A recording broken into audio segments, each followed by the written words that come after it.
Hello and thank you for this interview. As your specialist for Russia and the West Balkans, let's start with the subject of Russian influence in the region. How big it is? Well, I mean, we all know about the way in which the Russian Federation conducts itself these days in international relations more broadly. And, you know, it's not NATO's invention. It's not just NATO's view. We're talking about European Union as well, and quite a lot of other countries. I mean, talking about the expression of hybrid relations. And clearly, disinformation, unfortunately, is part of that. Now, this is not about, just to get the definitions right, this is not about misinformation, because people may say something which turns out incorrect, but that's unintentional. But we're talking about some, you know, specifically developed types of narratives, which are either based on things which are not true, or they're just like bits and pieces.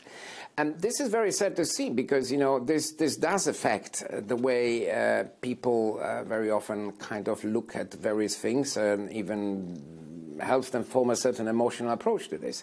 So, of course, we're talking about, you know, Sputniks and Zapadni, but I think there's also various portals and websites which are even registered in Russia. And that in itself, we could say, well, everybody has a right and so on. But the problem is then that a lot of mainstream media, including in Serbia, for example, and other places, they kind of take up the stories.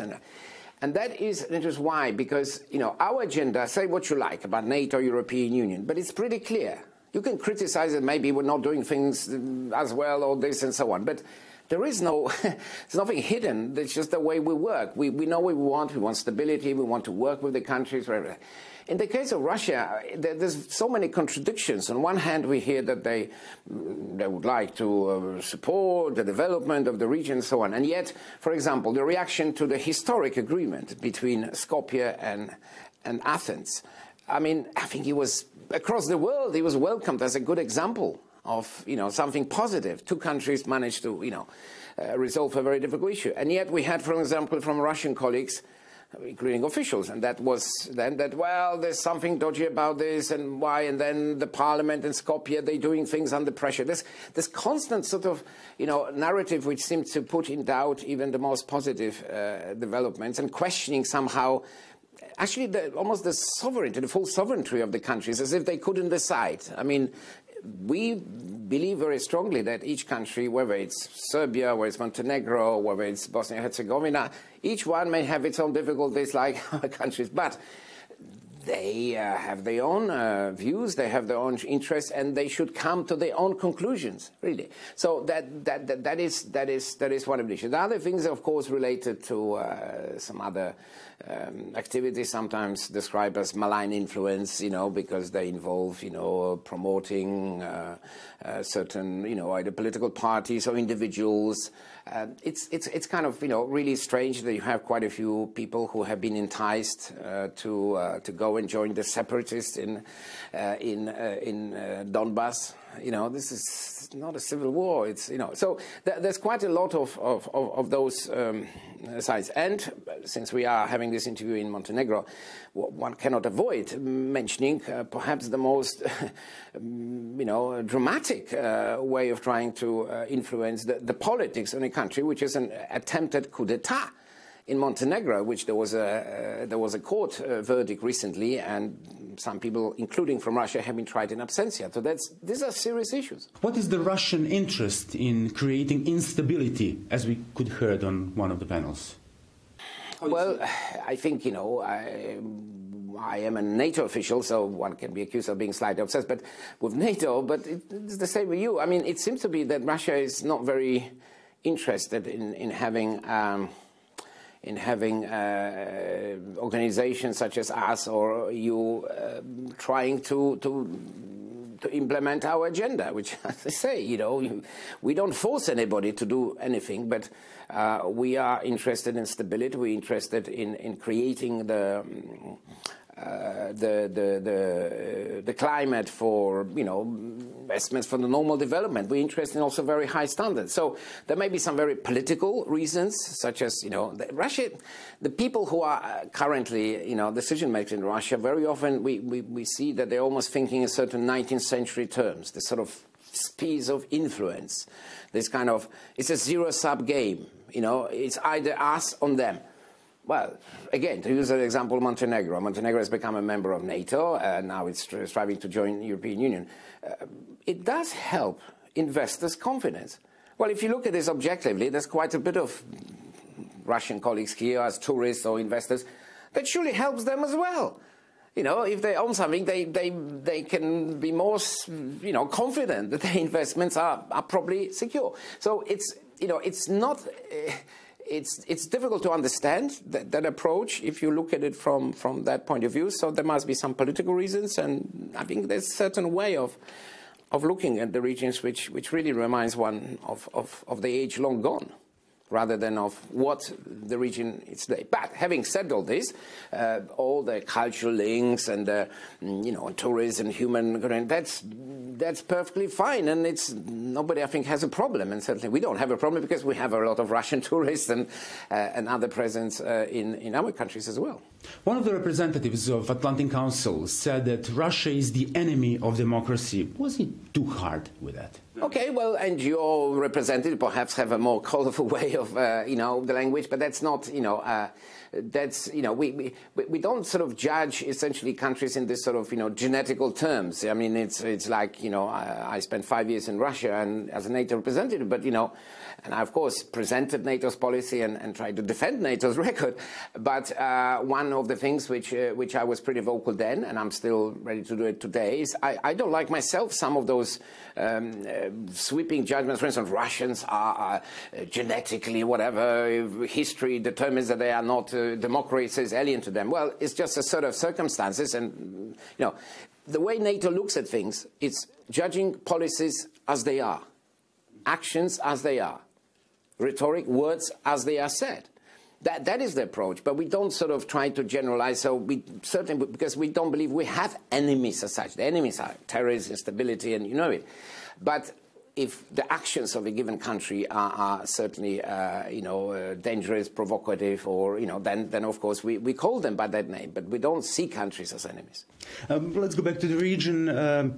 We saw Montenegro celebrates anniversary of joining the NATO, but the resistance of the idea of spreading the NATO in the region is high, especially in Serbia and Republika Srpska as a part of Bosnia.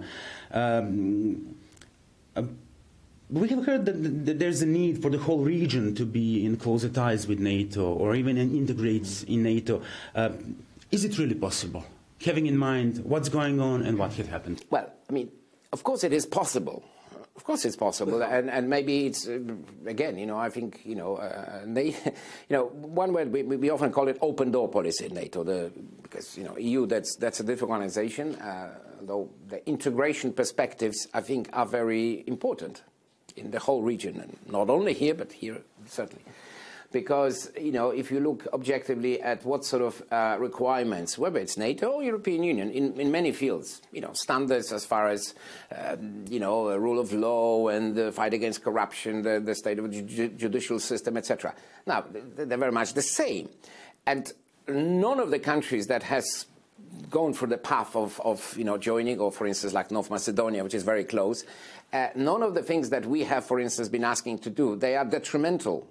On the contrary, I mean, they're just good in itself. I think it's good to have transparent system. It's good to know taxpayers should know what happens to their money.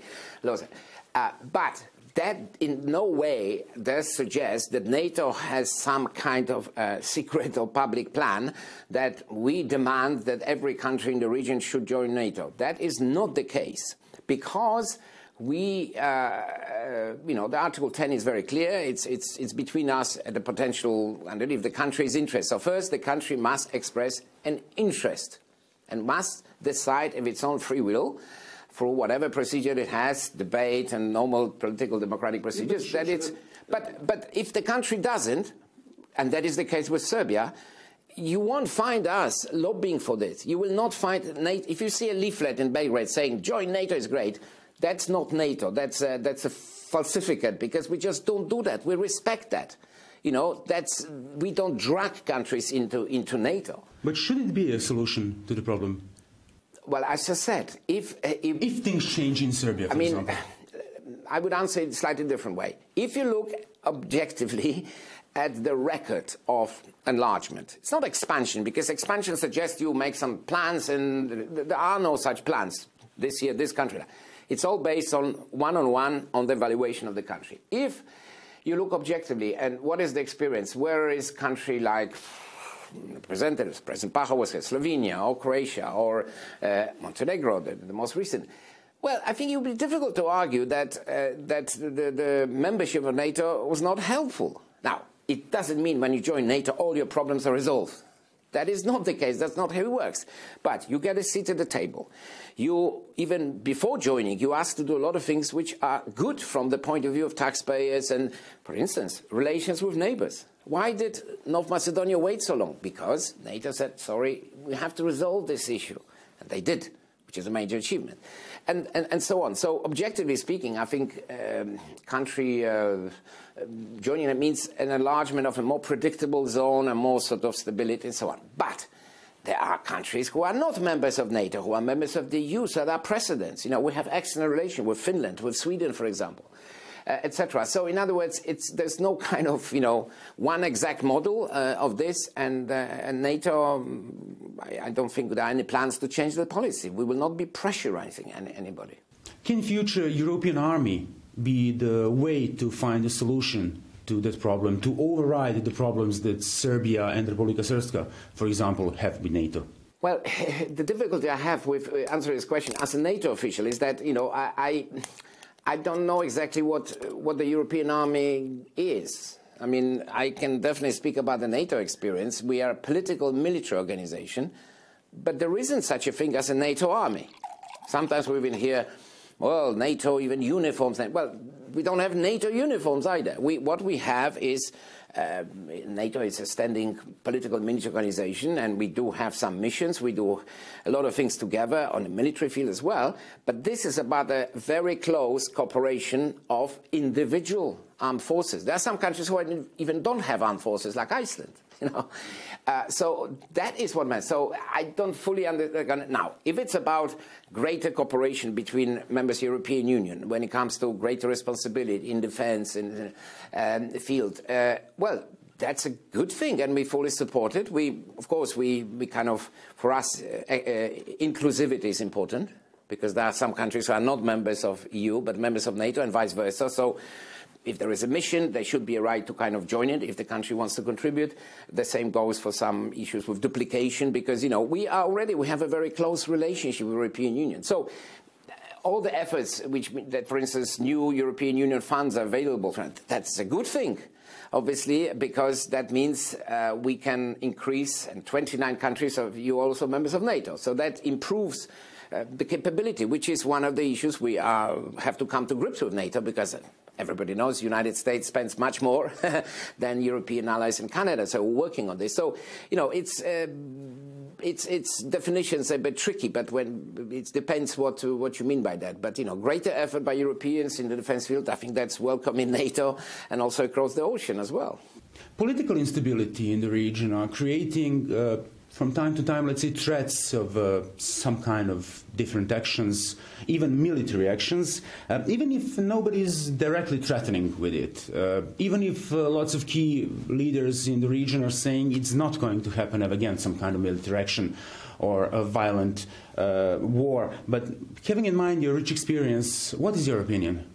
Well, we hope not, because, you know, it's... Well, you hope, but what your experience tells you? Well, it's not just, experience tells us that, you know, I mean, it's just would be people who would even entertain such an idea that, you know, you should use military force to resolve any problem. I think they should really examine their head, as they say, because, you know, I mean, if there's one lesson that this region can teach, should remind the rest of Europe at minimum, is that, you know, these conflicts are not a solution, and they lead to absolute tragedies. You know, I mean, you only have to go to Sarajevo and a few other places to see. I mean, the scars, some are still there. But, you know, we have participated, we have sort of, you know, sponsored an opinion poll which was done at the end of last year in different countries of the region. And a couple of positive things was that came out in all the countries. So, you know, whether it's Serbia or Bosnia and Herzegovina or Macedonia, for example, it was that when people were asked, do you think the security situation today is better than it was even 10 years ago? The answer was absolutely yes. That's a very good thing. And then, interestingly, it was broadly defined. So, what do you consider the biggest sort of problems that you are worried about, and so on? On the top of the list, you can probably guess. These were things related more to unemployment, to things of migration, what about, prospects, and so on. There were some specific issues, particularly, of course, in Serbia, which is the relations between Belgrade and Pristina. That's understandable. That's one of those that we as NATO and EU are fully supporting the resolution. But in general, I think there was some worries more about uncertainty of the future. But you tell me, but we don't detect any kind of public support for any ideas which would indeed mean that you have to implement your project with the use of military force. But the rhetoric, which sometimes suggests this sort of political bodybuilding, But people are afraid because of the rhetorics. Yes, and I think people who engage in such rhetoric should really think twice. And they think this should be explained to them by the other people, because I think the majority of people, I think it's almost, I'm pretty sure that they are not interested in conflicts. They're interested in, normal development, the improvement of the schools, better, fight against corruption. In that sense, the Balkans, Western Balkans, that's part of Europe. It's not backyard. It's a courtyard. We all kind of the same. So therefore, we have the same dreams, the same wishes. And I would be very surprised if people in Western Balkans really had some very strange, different, more aggressive kind of, preferences. I just don't believe. I refuse to believe that. But rhetoric, we all know that bad things may happen. For this, so if I can use this appeal, to appeal that people should really think twice before they start glorifying, force. Everybody has the right of defense, and every country has force, and so on. That's true, but policy these days, 2019, there's so many other ways in which to even compete, like Eurovision, for example. Let's compete on Eurovision, but not on a battlefield.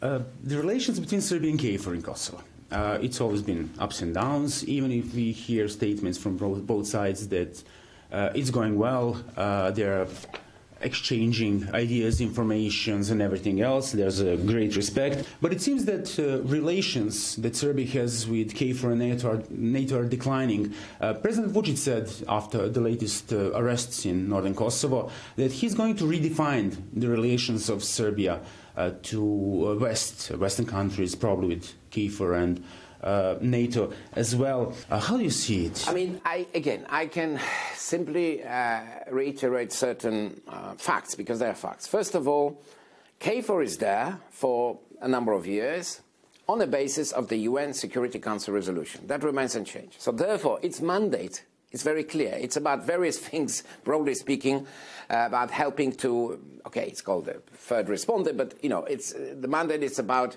helping to preserve stability and security. It's about ensuring the freedom of movement. It's about ensuring of the equal treatment of all the people in Kosovo, whether they're Serbia or Serbian or some others. And over the years, the mission has evolved simply because the security situation got a bit better. But if you look at the situation today, KFOR is essentially doing its job. In some cases, for instance, protecting a monastery, Dečani, right? Because that is considered to be, For us, what matters most is that, of course, the allies are, and it's a very multinational, by the way, operation. You have some NATO countries, but you have a lot of partner countries. Austria, for instance, one of the largest contributors. The views of the people on the ground, whether they are, coming from the largest ethnic group in Kosovo, or whether they're coming from Serbian side, KFOR is really, I would say, has pretty good support rates. There's always the issue of trust. Well, but also, frankly, our colleagues in Serbia, including the military, they also have a very high opinion. This, and you know, the channels of communication not only exist, but they're used.